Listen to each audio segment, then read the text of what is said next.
If you can't get enough supply chain, join us in Orlando for GS1 Connect, one of the leading supply chain conferences where you can connect with colleagues, interact with industry experts, tap into the latest best practices, and discover how to use data most efficiently to optimize your operations and grow your business.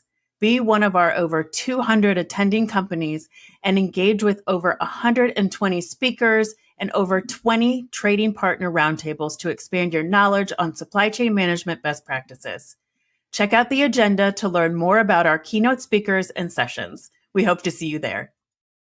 Think about a factory overseas, and as they're picking merchandise, probably not a lot of tech involved. They might have a handheld scanner where they're scanning barcodes. They're probably not going to invest in a high-end RFID system to capture those and get your ASN with serialized information about what went in that carton.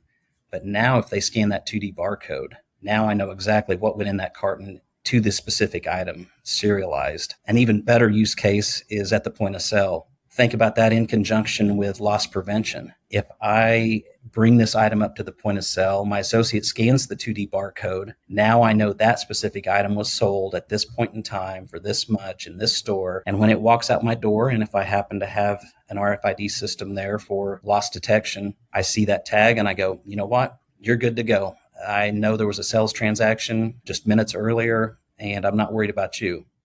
Hello and welcome to the Next Level Supply Chain with GS1 US, a podcast in which we explore the mind-bending world of global supply chains, covering topics such as automation, innovation, unique identity, and more.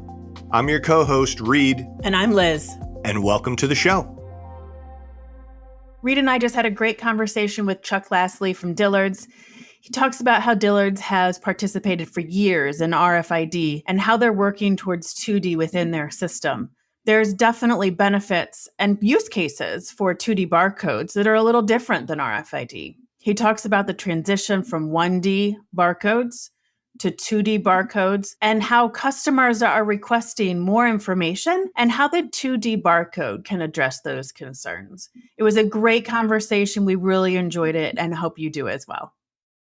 Hey, Chuck, welcome to the show. Thank you very much. So great having you. We're really looking forward to a really cool conversation. Before we jump into it, just tell us a little about yourself, your background, and your role at Dillards. My name's Chuck Lasley. I am the IT Director of Application Development for Dillards. I am a 32-year veteran in the retail field. I've been with Dillards the whole time. Started out as a programmer trainee, worked my way up through programmer analyst, team lead, manager, and then when they found out I couldn't program, they made me a director. As director, I have responsibilities for all of our applications that it takes to run our company. We do a lot of in-house development and have a wide variety of applications that we've created in-house, support in-house, and that's been one of our competitive advantages in the eyes of the Dillard family, because as they want to move the business, they can take that right in-house and say, hey, here's what we're doing, and we can get on it immediately instead of having to slog through contract negotiations and extra upcharges. So, Statements of work, legal review. You know the routine. Yeah. For those not familiar with Dillards, we are primarily a Southern-based apparel retailer. We like to position ourselves somewhere between Macy's and Nordstrom's to kind of give people a point of perspective. We are in now 30 states. And we have about 248 full-service locations and 27 clearance stores. And then we have a great presence online with dillards.com. Excellent. I'm glad you covered that because I know myself, I was from New York, lived in New Jersey, now live in Charlotte, North Carolina. And I do remember there being a store in New Jersey at one point, but there was only one. Maybe no. It was somebody else that was close. But when we moved down here, I was like, Dillards. I was like, it's like Macy's. I was saying to my wife, she's from New York as well. And so, yeah, we frequent it. So we like it. Let's jump into today's conversation, which is really around 2D barcodes, RFID, and what this all means. I mean, first off, 2D barcodes have been around 30 years, Liz, 30 years. Long time. Yeah. The regular barcode's been around 50, but post-COVID, everyone knows what a 2D barcode is now, or QR code for the mainstream. It's like saying Kleenex or Xerox, but we all know what we're kind of referring to. And RFID has been around for a really long time as well. I'm interested in Dillards. Are we leveraging it? Have we been leveraging it? Do we have plans for the future? Where do both of these sit with you? RFID's been my baby since the early 2000s. We got introduced to it by the University of Arkansas. A gentleman everybody's familiar with in that space, Dr. Bill Hardgrave. We made several trips up the road. We're located in Little Rock, Arkansas. He was up in Fayetteville, about a 3-hour drive away. So it was very convenient for us. And they built the RFID lab up there, and we took full advantage of it. We spent a lot of time with Bill and Justin Patton up there at the lab, and we kind of learned along with them as they were growing that lab environment. We did an early white paper with them on a study on item level accuracy using RFID. A lot of people started out with carton level tracking. I think Walmart's early initiatives were around carton case level tracking. And we saw that was well and good, but really where you get the bang for the buck is when you can be able to look at each individual item and track your inventory accuracy using RFID at that level. So we did some case studies with them. They had a white paper, and yes, we proved, 1, the technology works, and 2, it can increase your inventory accuracy significantly.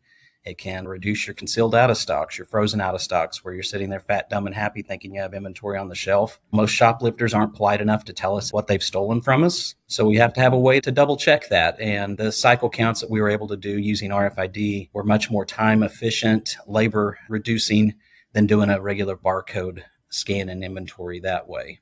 Did you find that because they were easier, did you do them more often?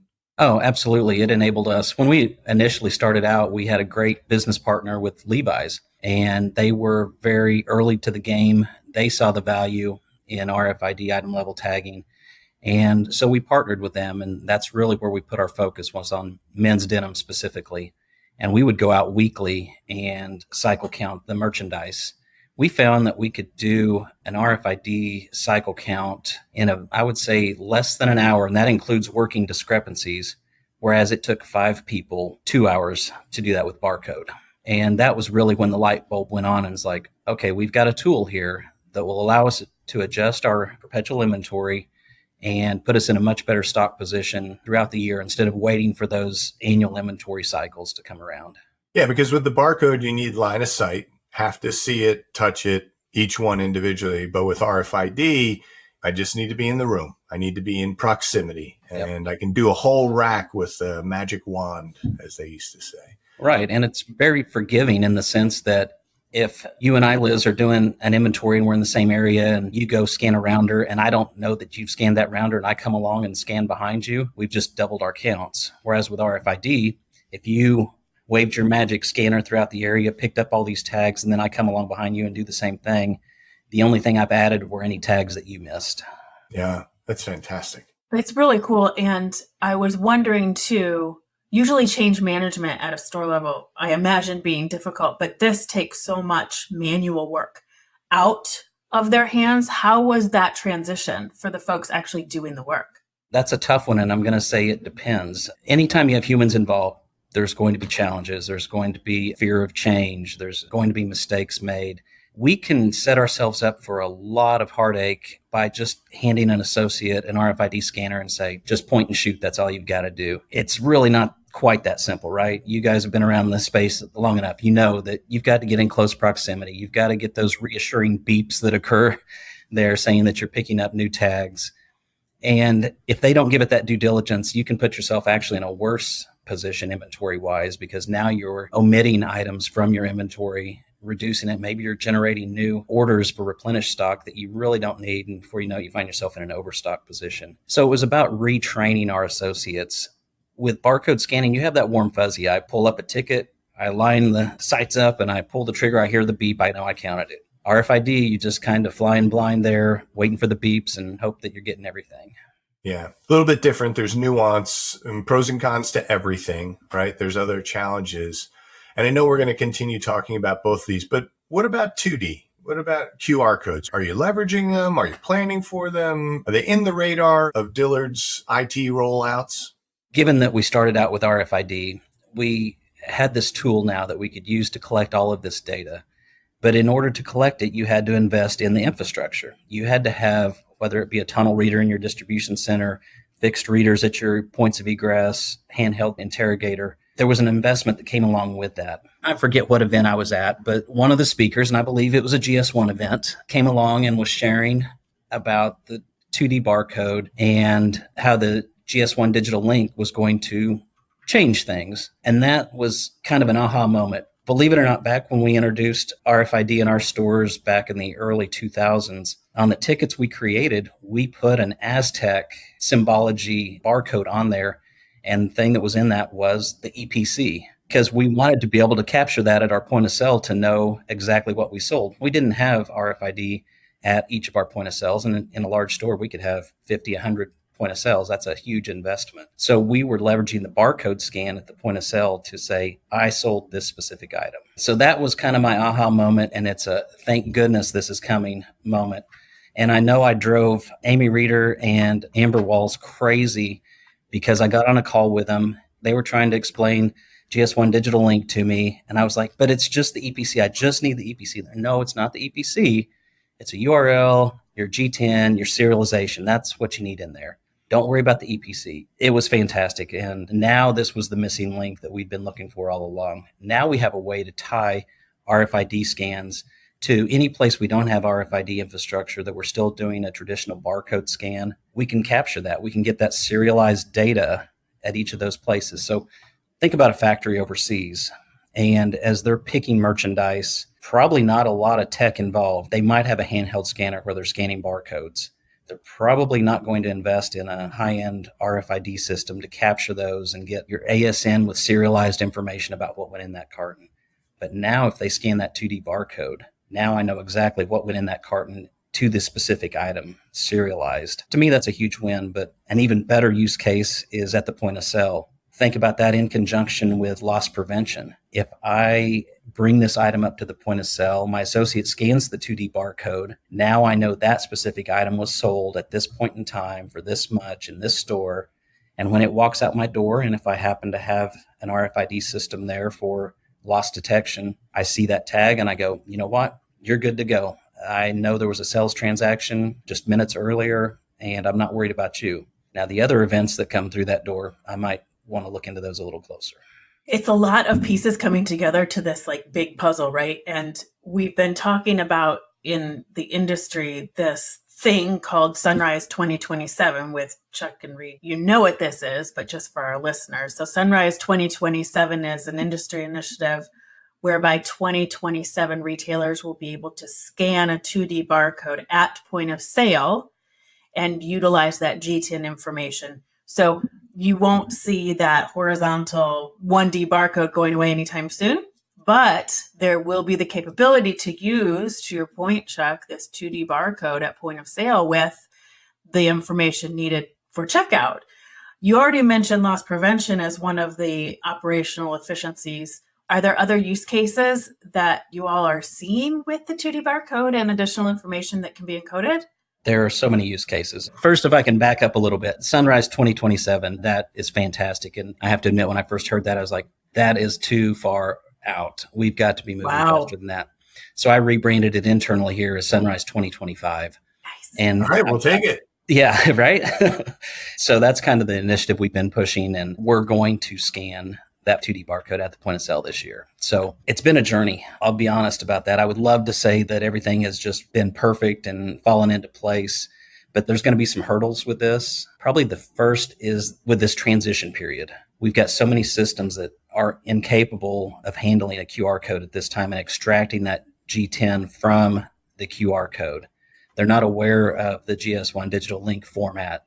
No problem to get to that. That's great. We have a standard for that. We can tell everybody how to do it, but system changes take time, right? And I'm not just talking about our internal systems. I'm talking about any third-party system we have in our warehouses where they scan UPCs. So our first step is to have this transition ticket that has both the 1D and the 2D barcode on it. In a supermarket environment, I think some testing took place with Memphis University, and they found that they could run that item across the flatbed scanner. And it was smart enough to look and see, I've got a 1D symbology, I've got 2D symbology. I'm not going to count the item twice. I'm just going to give preference to one over the other. Unfortunately, we found the same is not true with some of the handhelds we're using and some of our point of sale scanners. So it is expecting one symbology or the other. So we're going to have to be very targeted in our aiming. It's not the end of the world if you hit the wrong one. You're still going to get the net effect, which is a capture of a UPC one way or the other. The question is, are we going to get that serialized information as well and be able to leverage that? So I envy companies like Puma who have this vertical integration where they controlled their tagging and any touch point of those tags, because they ripped the Band-Aid off and they went straight from 1D to 2D and they didn't have to go through this transition period. And that is probably the ideal path if you could do that. We're going to have a little bit of pain. That's a hard path to do, though, right? I mean, you're Dillards, you guys, couldn't even imagine how many SKUs you have in terms of different types of products, from jewelry to makeup to clothing to shoes to accessories and bedding and everything. So it's a lot of different manufacturers, a lot of different products to consider. And how do you get everyone to change over at the same time, to move that over? And then how do you then coordinate with other retailers where the product is in their environment too, and they're not ready to do it? It's a big lift. Have there been any significant learnings that you've taken away as you're migrating and doing this transition from 1D to 2D? Yeah, and that was the first one, right? That the scanning technology is going to be very important in how we handle that. I can't get to the 2D fast enough where it's just exclusively the 2D. Plus, if you look at your tickets, the amount of real estate you have on a UPC ticket today is very limited. So we had to scrunch some information down. We had to maybe take a few key items off to make room for this additional 2D barcode. Right. Now, once we get that space back, we're going to have even more space to do whatever, or have You're carrying both, so it takes up more space. That's a bit of a challenge. And for those not familiar, at a very basic level, the GS1 digital link consists of a URL plus the G10 and then additional information. And our additional information is the serial. We want the G10 and the serial information that goes along with that. You have the opportunity to put a lot more information in there, but at a minimum, that's what we're looking for in our initiatives. We want the URL, the G10, and the serial. And because you're leveraging the serial in your RFID today. Exactly. That marries it up with our RFID read. So that was the which you can't do with a UPC. It's this G10, no serialization behind it. And maybe for some of the folks, talk about it, like the advantages of having serialization versus non. One thing we talk to our vendors a lot about is once you get to RFID, once you get to serialization, it changes the chargeback discussions that we have. And as they're packing their cartons outbound and creating those manifests and those ASNs, they can now tell us exactly down to the serialized item what went in that carton. So my ideal world, they give us that list. And so when I'm receiving, I'm going against that checklist. I'm saying this carton should have this, this, this, this, and this. And any EPC or serialized G10 that I don't see, we can say, hey, didn't see it. And they go, well, we've got it here. We saw it here. So it means two things. Either we missed it or there's something happening between their facility and ours that we might need to chase down. We've already talked about inventory management, the ease of cycle counts. You can't do that without serialization. You can't just go out there and blast an area and not duplicate your scans without serialization. I was a much younger buck back in 2000 and RFID was coming out and I'm like, oh, it's great. You can wave a wand to it, but how do you know if you have everything or not have everything? And it's serialization. I mean, that's it. It's looking for number ranges between this. And it's like, okay, I have all the counts or I'm missing counts and you can stay a little bit longer. I mean, there's a lot. And you brought up the whole returns and refunds piece because we've all seen it. Hey, I bought this at your store. Did you buy this at my store? It's the same product, but I don't know that you bought it at my store. And I don't know if it's exactly the same product. And when you're dealing with serialization, if you're getting a UPC, it's like, well, we deal in serialization. It's the same G10, but we've serialized it. And now you have a more specificity into what you really have and what you're getting back. And I think it's a better customer service all the way around, right? It excludes those that are really trying to work the system, if we would say. Right. And as a Dillard shopper, you are aware that as part of the checkout process, we put a little yellow sticker on your item whenever you purchase it. That is we call it a POP label, proof of purchase label. Guess what that is? That is a unique identifier of that sales transaction for that item. Guess what a 2D barcode will give me? Exactly the same thing. A serialized, unique transaction. So that's huge to me as well. But the other thing we haven't talked about is the URL. Why is that significant in a QR code? You touched on it earlier. Everybody got familiar with QR codes during the pandemic. You couldn't go to a restaurant without having to scan one to see what you could order. I think our customers are very familiar with QR codes now. And we have product in our stores right now with QR codes on them already. Some brands that come to mind, anything that's collegiate professional athletes or athletics, their branded, logoed merchandise is going to have a QR code on it where you can scan it to make sure you bought authentic licensed merchandise. All that is taking you to one of their websites. It's got a content page saying, yep, this is what it is. This is what you bought. It should match. If it doesn't, you probably have a problem. But we have a vintage handbag vendor that has a separate QR code they're putting on there, and it shows you a picture of the handbag that you just purchased. It tells you some of the information about that handbag. And then Ralph Lauren Polo, if you bought one of their shirts lately, in the collar, in the men's shirts, they have a tiny sewn in QR code.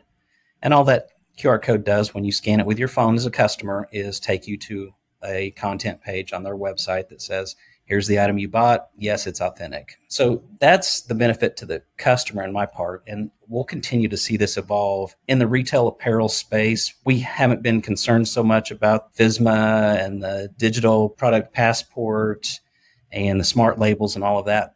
But that day's coming, right? We're going to have to disclose more and more information about our products, the materials that were made to make them, where they were sourced from, any recall information, any hazardous materials. The list goes on and on. And one word of caution to everybody, there's a lot you can put in a QR code, but don't put everything in the QR code. Use that URL in the QR code to take you to a content page to then present all that information in a useful format. That's the beautiful thing about digital ink, is you can absolutely do that and tell different stories and to the different use cases. So whether you use it at point of sale or want to tell the story of that shirt from how it ended up to be in your store, you have the ability to encode that kind of information. The consumers have wishes for more and more information, no matter what the product is that they're buying. And I think as this journey continues, all this data is available in some form or fashion today. But how are we surfacing it to consumers? And I think that it sounds just from our conversation that that will continue to evolve as the technology evolves and as the data can marry together with the new technology. You said it as good as I can or better. So you're absolutely right. The customers want to know more. And it's not just about our customers too. What about our sales associates? Right now, a customer can walk into a store and know as much about a product or more than our sales associates. And that can be embarrassing.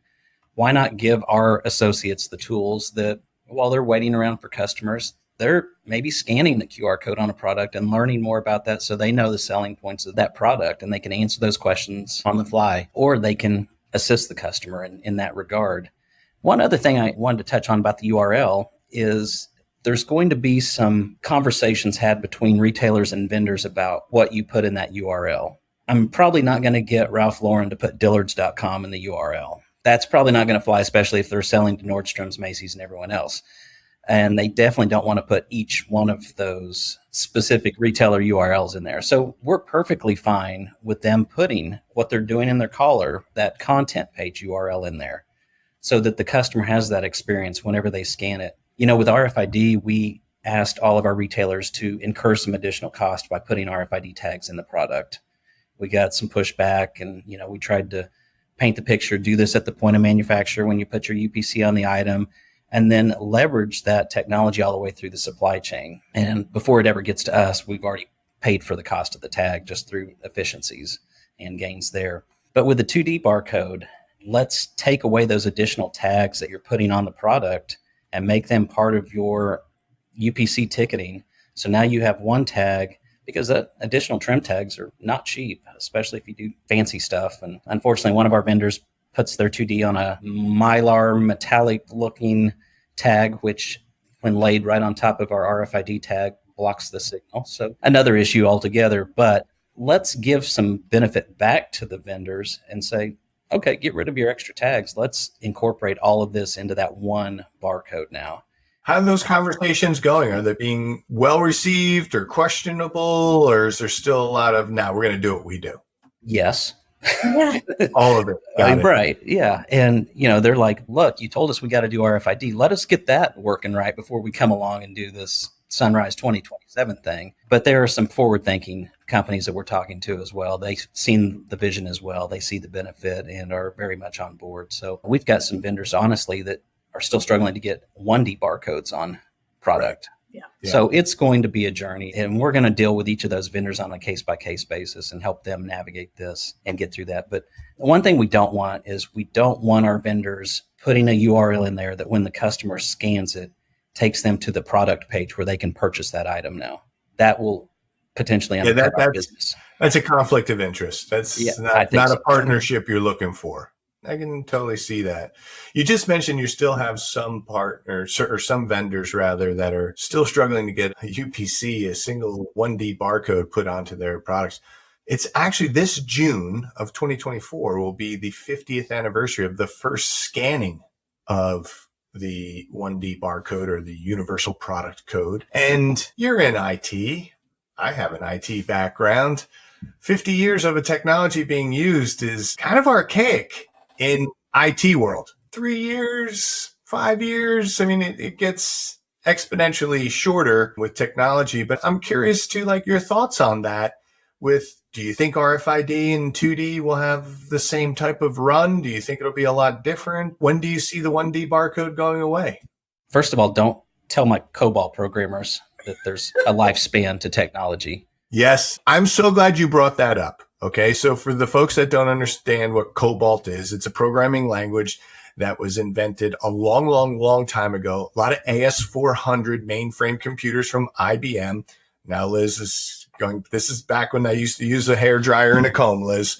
But retailers invested a lot into these mainframes and they still have them. You have websites you're running in, Azure and Amazon and all those things in their own data centers, but they still have these core things. So it doesn't really go away. It's just not out in the front, as we say. It's still there. So I'm glad you brought that up. So please continue.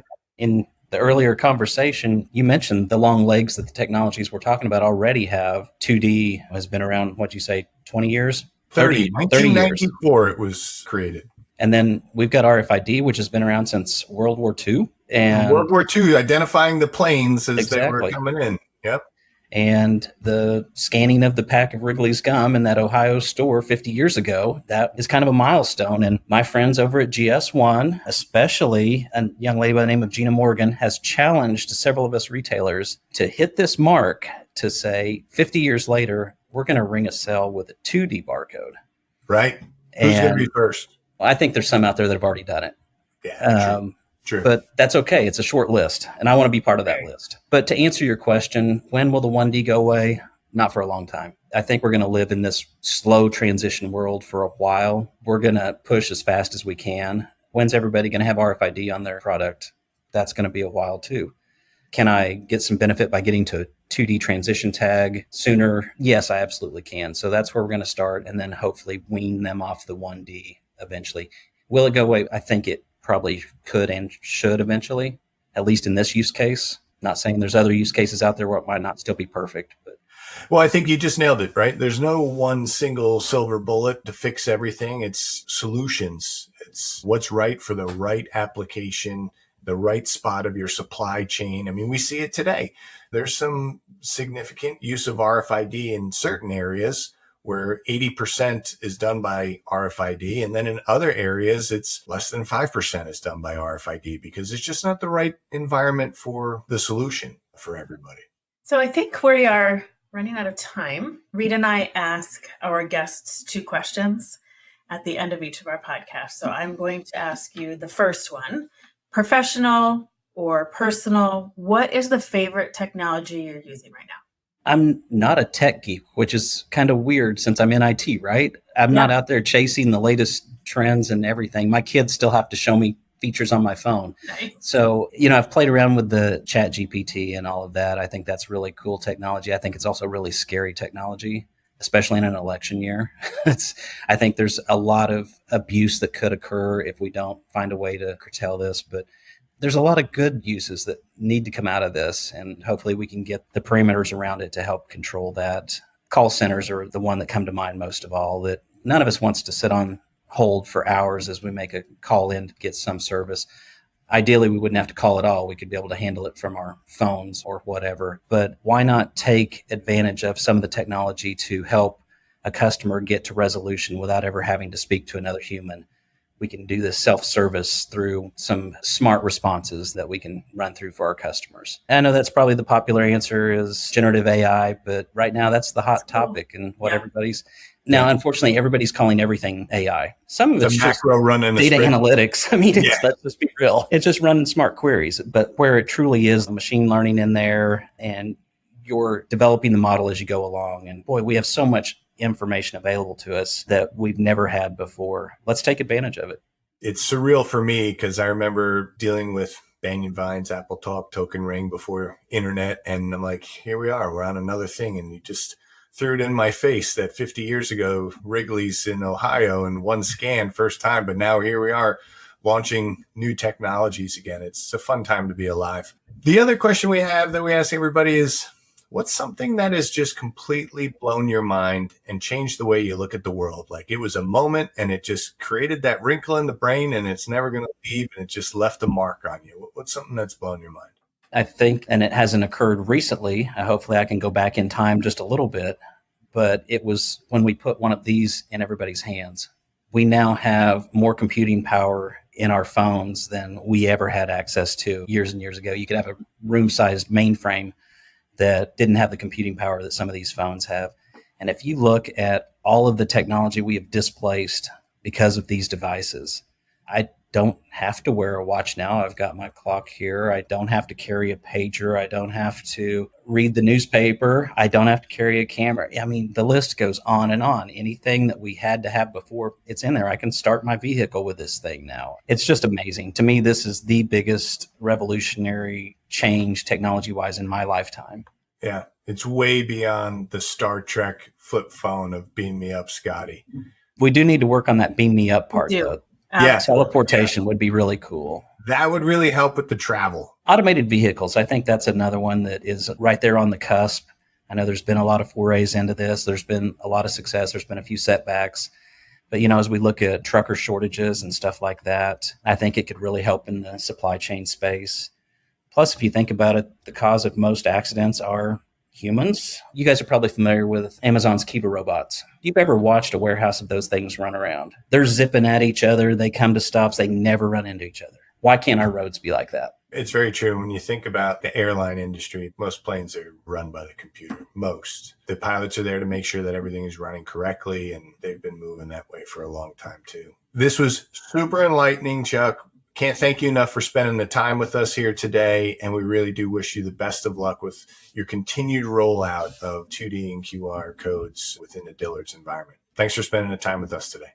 Thank you for your time. And I hope next time you're in a Dillard store and you go to check out, it'll be with a 2D barcode. Thank you for joining us on this episode of the Next Level Supply Chain with GS1 US. If you enjoyed today's show, please subscribe to our feed and explore more great episodes wherever you get your podcasts. Don't forget to share and follow us on social media. Thanks again, and we'll see you next time.